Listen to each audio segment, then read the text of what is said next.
नमस्कार। उपचुनाव को लेकर एग्जिट पोल के आंकड़े सामने आ चुके हैं और 7 राज्यों की 8 विधानसभा सीटों पर एग्जिट पोल के आंकड़े सामने आ चुके हैं। इसको लेकर बिहार को लेकर आज और यहाँ पर 3 बड़ी एजेंसियों के एग्जिट पोल के आंकड़े सामने आ चुके हैं। एक्सिस माई इंडिया का नया सर्वे चौंकाने वाला है। बिहार को लेकर 243 सीटों पर जो एग्जिट पोल के आंकड़े सामने आ रहे हैं। लेकिन बात करते पहले यहाँ पर 8 विधानसभा सीटों पर जो उपचुनाव हुआ है इसके भी एग्जिट पोल के आंकड़े सामने आ चुके हैं और इन सीटों पर कहां किसको बढ़त देखने को मिल सकती है। बिहार को लेकर 3 नए आज एग्जिट पोल के आंकड़े सामने आए हैं। तो यहाँ पर बात की जाए तो जो है उपचुनाव को लेकर 8 विधानसभा सीटों पर, जिसमें जम्मू कश्मीर, पंजाब, राजस्थान, झारखंड, उड़ीसा, तेलंगाना और मिजोरम को लेकर यहाँ पर एग्जिट पोल के आंकड़े सामने आ चुके हैं।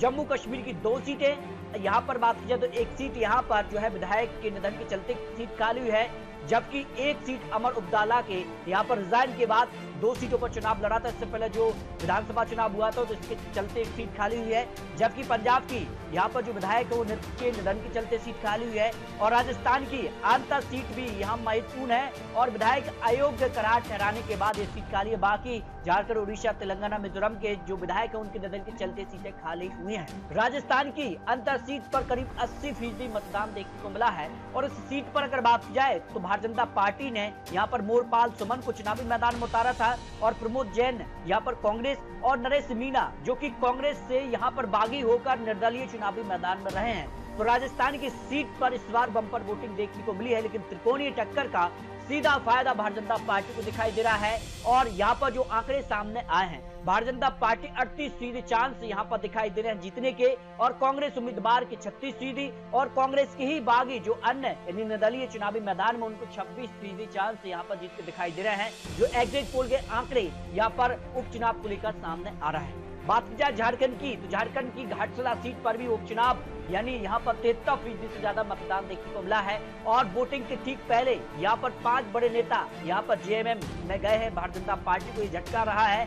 हालांकि अगर बात की जाए तो झारखंड की जो घाटशिला है उस पर जो बम्पर वोटिंग देखने को मिली है, यहाँ पर भाजपा ने बाबूलाल सोरेन को चुनावी मैदान में उतारा और यहाँ पर सोमेश चंद्र सोरेन यहाँ पर झारखंड जेएमएम से चुनावी मैदान में थे और जबकि कांग्रेस ने यहाँ पर गठबंधन में चुनाव लड़ा और यहाँ पर जेएलकेएम जो है यहाँ पर अन्य पार्टी से चुनावी मैदान में थे रामदास मुर्मू। तो ऐसे में बात की जा रही कि सीट को लेकर जेएमएम का पलड़ा भारी नजर आया। जो एग्जिट पोल के आंकड़े सामने आ रहे हैं, यहाँ पर बात की जाए तो 54% चांस जेएमएम के रहे हैं, भारतीय जनता पार्टी को 39% और यहाँ पर बात की जाए तो अन्य पार्टी काफी पीछे रहे हैं। तो यहाँ पर झारखंड की घाटशिला सीट पर जेएमएम उम्मीदवार यहाँ पर आगे नजर आए हैं। जबकि तेलंगाना को लेकर भी बात की जाए तो तेलंगाना की 1 सीट पर जहां उपचुनाव के लिए वोटिंग खत्म हो चुकी है और एग्जिट पोल के आंकड़े सामने आ चुके हैं। तेलंगाना की सीट पर 47% के करीब मतदान देखने को मिला है और यहाँ अगर बात की जाए तो सीधे तौर पर कांग्रेस का पलड़ा भारी नजर आ रहा है, क्योंकि वर्तमान में कांग्रेस की सरकार भी है और यहाँ पर 44% चांस कांग्रेस के दिखाई दे रहे हैं। बीआरएस की यहाँ 38% और भारतीय जनता पार्टी को 15% चांस दिखाई दे रहे हैं। यानी जो तेलंगाना की जुबली हिल्स सीट है इस पर कांग्रेस का कब्जा हो सकता है। जो एग्जिट पोल के आंकड़े सामने आ रहे हैं। बात की जाए यहाँ पर जो है उपचुनाव को लेकर उड़ीसा सीट को लेकर नुआपाड़ा सीट पर भी यहाँ पर 75% से ज्यादा मतदान देखने को मिला है और हाल ही में भारतीय जनता पार्टी यहाँ सरकार में आई है। लेकिन यहाँ पर आंकड़े कहते हैं कि कांग्रेस का पलड़ा भारी हो सकता है। 37% चांस कांग्रेस के दिखाई दे रहे हैं, भारतीय जनता पार्टी के 33% और बीजू जनता दल के यहाँ 24% चांस दिखाई दे रहा है और अन्य पार्टी को 6% चांस हो सकते हैं। यानी उड़ीसा में भारतीय जनता पार्टी और कांग्रेस के बीच कड़ी टक्कर देखने को मिल सकती है। कांग्रेस गठबंधन में चुनाव लड़ रही है जबकि भारतीय जनता पार्टी भी गठबंधन में चुनाव लड़ रही है। एग्जिट पोल के आंकड़ों के हिसाब से यहाँ पर जो है मामला पलट सकता है।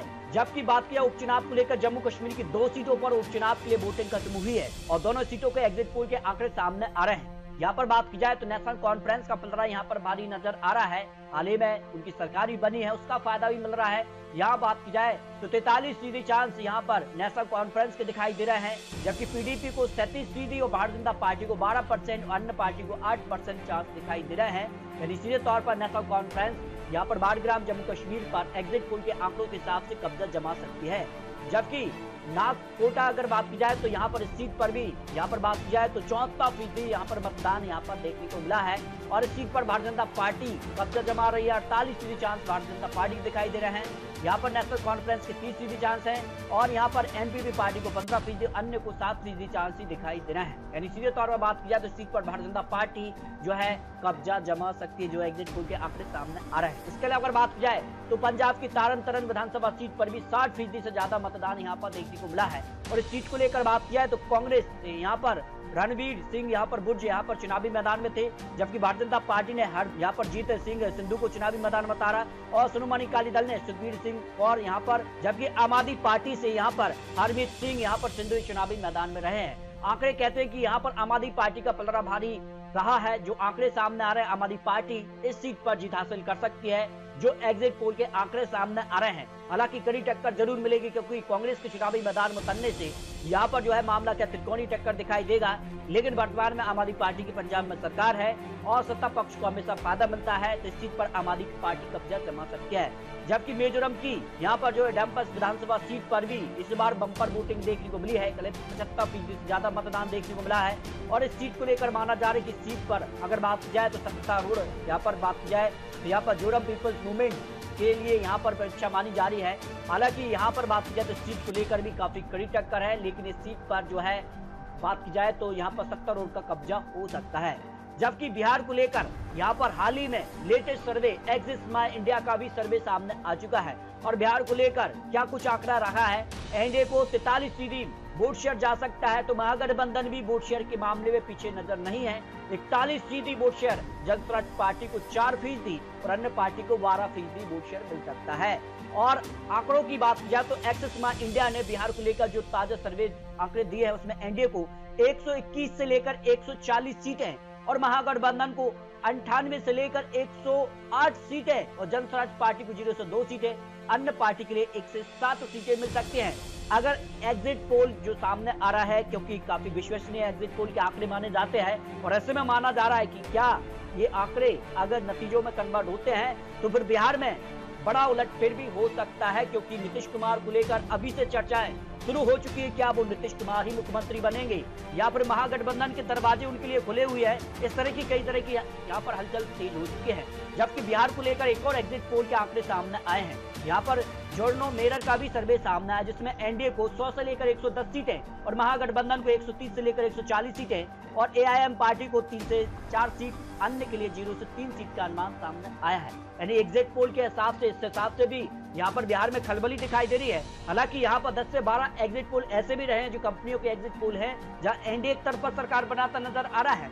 जबकि हाल ही का जो लेटेस्ट सर्वे है, पत्रकारों का जो एग्जिट पोल है, करीब 150 से ज्यादा पत्रकारों का एग्जिट पोल का आंकड़ा भी सामने आया है, जिसमें एनडीए को 125 सीटें और महागठबंधन को 87 सीटें और 31 सीटें ऐसी है जहां कड़ी टक्कर है। और ऐसे में अगर बात की जाए तो वो मामला जो है बराबर का दिखाई दे रहा है। हालांकि कई एग्जिट पोल के अनुमान जो है वो बिहार में एक तरफा एनडीए की सरकार बनाते नजर आ रहे हैं, लेकिन इस तरह के एग्जिट पोल के आंकड़े हैं। 14 नवंबर को पता लग जाएगा आखिर किसकी सरकार बनने जा रही है। लेकिन आपको यहाँ पर जो है उपचुनाव को लेकर एग्जिट पोल के आंकड़े दिखाए हैं। आपको क्या लगता है बिहार में अगली सरकार किसकी बन सकती है, उपचुनाव में किसका कब्जा हो सकता है, इसको लेकर अपने रख सकते हैं। मिलते हैं और लेटेस्ट और महत्वपूर्ण विश्लेषण के साथ, तब तक जय हिंद, जय भारत।